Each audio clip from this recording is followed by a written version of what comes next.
El Señor esté con ustedes. Evangelio de nuestro Señor Jesucristo según San Marcos. Jesús regresó a la casa y de nuevo se juntó tanta gente que ni siquiera podían comer. Cuando sus parientes se enteraron, salieron para llevárselo porque decían, es un exaltado. Los escribas que habían venido de Jerusalén decían, está poseído por Belzebul y expulsa a los demonios por el poder del príncipe de los demonios. Jesús los llamó y por medio de comparaciones les explicó, ¿cómo Satanás va a expulsar a Satanás? Un reino donde hay luchas internas no puede subsistir, y una familia dividida tampoco puede subsistir. Por lo tanto, si Satanás se dividió levantándose contra sí mismo, ya no puede subsistir, sino que ha llegado a su fin. Pero nadie puede entrar en la casa de un hombre fuerte y saquear sus bienes si primero no lo ata. Solo así podrá saquear la casa. Les aseguro que todo será perdonado a los hombres, todos los pecados y cualquier blasfemia que profieran, pero el que blasfeme contra el Espíritu Santo no tendrá perdón jamás, es culpable de pecado para siempre. Jesús dijo esto porque ellos decían, está poseído por un espíritu impuro. Entonces llegaron su madre y sus hermanos y quedándose afuera lo mandaron llamar. La multitud estaba sentada alrededor de Jesús y le dijeron, tu madre y tus hermanos te buscan ahí afuera. Él les respondió, ¿quién es mi madre y quiénes son mis hermanos? Y dirigiendo su mirada sobre los que estaban sentados alrededor de él, dijo, estos son mi madre y mis hermanos, porque el que hace la voluntad de Dios, ese es mi hermano, mi hermana y mi madre. Palabra del Señor. Queridos hermanos, no todos los años en el ciclo B volvemos a leer este texto de la palabra de Dios que tiene el leccionario en la letra B, por cómo cae la Pascua y por cómo retomamos que tenemos el Domingo de la Santísima Trinidad y después en Argentina, como en tantos otros países, la fiesta traspasada del Corpus Christi al domingo. Y estos textos hoy de alguna manera nos plantean el tema del pecado, el pecado visto desde el Génesis, nuestros primeros padres que se esconden de Dios, cuando uno tiene algo que la conciencia no está claro, uno trata de esconderlo, no mostrarlo.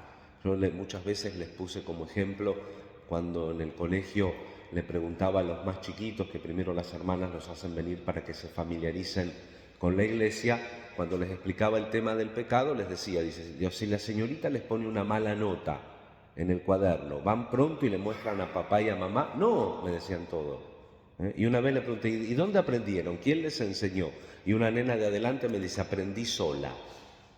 Esas son las consecuencias, lógicamente, del pecado original. Porque el pecado original, si nosotros leemos atentamente, por supuesto que es un texto simbólico, pero es un texto inerrante, es decir, nos dice la verdad. ¿Y cuál es la verdad del pecado original? Que Dios nos permitió comer de todos los frutos menos del árbol del bien y del mal. El demonio pone la sospecha en Eva. Dios no quiere que comen de ese árbol porque serán como Él, le dice. Pone la sospecha. ¿Nosotros sospechamos de lo que Dios nos dice? ¿Tenemos sospecha de que si cumplimos los mandamientos, si cumplimos lo que Jesús nos dice en el Evangelio, vamos a ir por la buena senda? El misterio que llama Pablo de la iniquidad.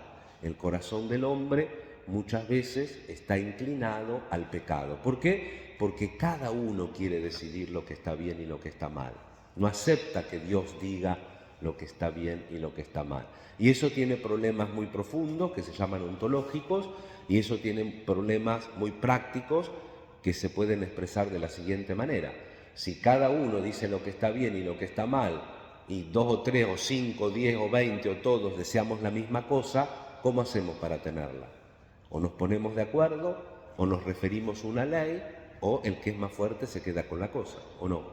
Y eso más o menos pasa muchas veces en nuestro mundo, en nuestra sociedad. Y después la liturgia después de recordarnos a través de la segunda lectura del apóstol San Pablo, la carta a los Corintios, que dice Pablo que creemos de lo que hablamos y de alguna manera nos dice que lo que a veces siento yo también con respecto a cuando me preguntan de la salud, los estudios salen todo bien, ¿no? La cáscara está bien, pero el trasfondo, y dice Pablo, que el hombre exterior se va destruyendo, pero nuestro hombre interior se va renovando. El exterior se va destruyendo, el interior se va renovando. Y eso lo tenemos que hacer, evidentemente, en la fuerza y en la gracia de Dios. Y en el Evangelio es muy rico también. Por un lado vemos a Jesús que trabaja con sus discípulos sin descanso, no tenía tiempo para comer.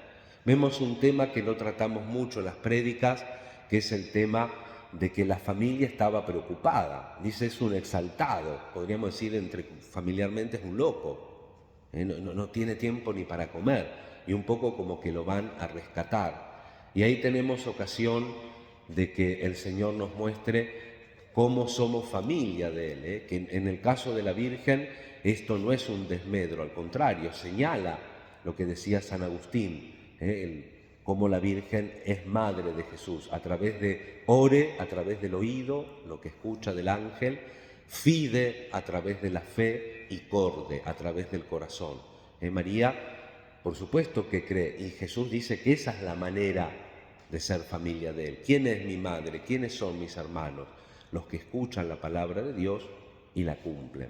Precisamente lo que hizo la Santísima Virgen María. Por eso el Concilio Vaticano II, el Lumen Gentium, la muestra como el modelo, como el tipo de la Iglesia. Y un último elemento que quisiera remarcar, estoy un poco resfriado, por eso hablo medio, pero creo que es de todo, encima con estos cambios de clima.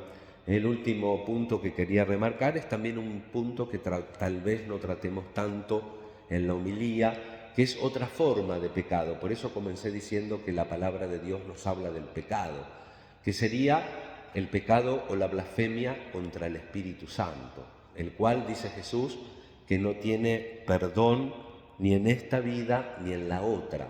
¿Por qué? Porque es un pecado voluntario. Uno voluntariamente rechaza. Viendo la cosa que Dios te propone para tu salvación, uno la rechaza. Eso es el pecado contra el Espíritu Santo. Y haciendo una breve y lógicamente insuficiente síntesis para una homilía, podemos decir, con Santo Tomás de Aquino, que observa a la voluntad inclinada al mal de diversas maneras. A veces, dice él, ocurre por falta de razón, de razonamiento, como cuando uno peca por ignorancia, pero a veces por el impulso del apetito sensitivo, como cuando uno peca por pasión. Uno está muy enojado y le tira un chancletazo al otro. Eso es la pasión, no razona.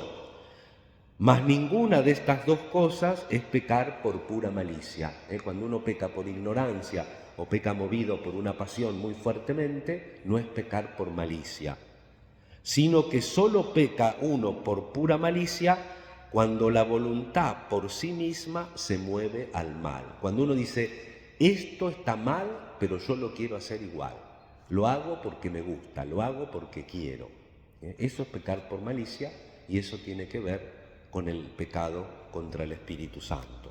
Aquí está lo que define los pecados contra el Espíritu Santo.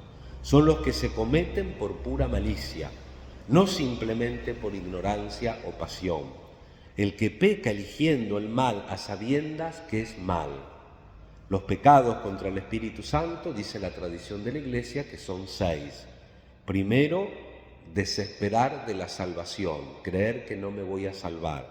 Segundo, presunción de salvarse sin merecimiento, que me voy a salvar de todas maneras, haga bien o haga mal, perjudique o ayude, me salvo de todas maneras, presunción.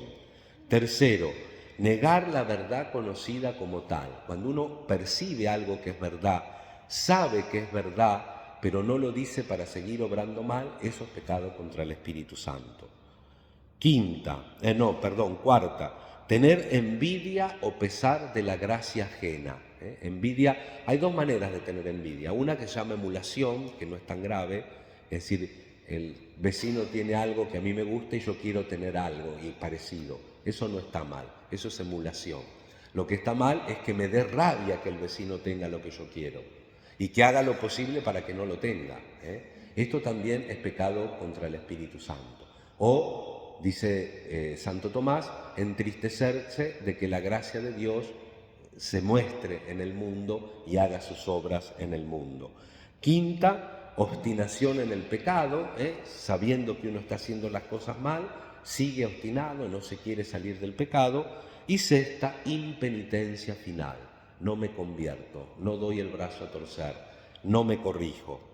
Santo Tomás añade que se llaman pecados contra el Espíritu Santo los pecados de pura malicia, que siendo directamente opuestos a la misericordia de Dios y a las gracias del Espíritu Santo, hacen muy difícil la conversión. Hermanos, pero a pesar de esto, que la liturgia nos lo ha presentado hoy a través de su palabra, el viernes celebrábamos la solemnidad del Sagrado Corazón, la misericordia de Dios encarnada en el corazón traspasado de nuestro Redentor. Por esas heridas de su corazón nosotros llegamos a Dios. Los que seguimos a Jesús y somos sus discípulos, pertenecemos a su familia y hemos entrado en la comunidad del nuevo reino. Esto nos hace decir con confianza la oración que Él nos enseñó, el Padre Nuestro. María es para nosotros la mejor maestra, porque fue la mejor discípula en la escucha de Jesús y nos señala el camino de la vida cristiana. Escuchar la palabra, meditarla en el corazón y llevarla a la práctica en la vida. A ella también le pedimos en esta misa para no caer en ningún pecado contra el Espíritu Santo y sobre todo para estar siempre dentro de la misericordia y del amor de Dios. Que así sea. Creo en Dios,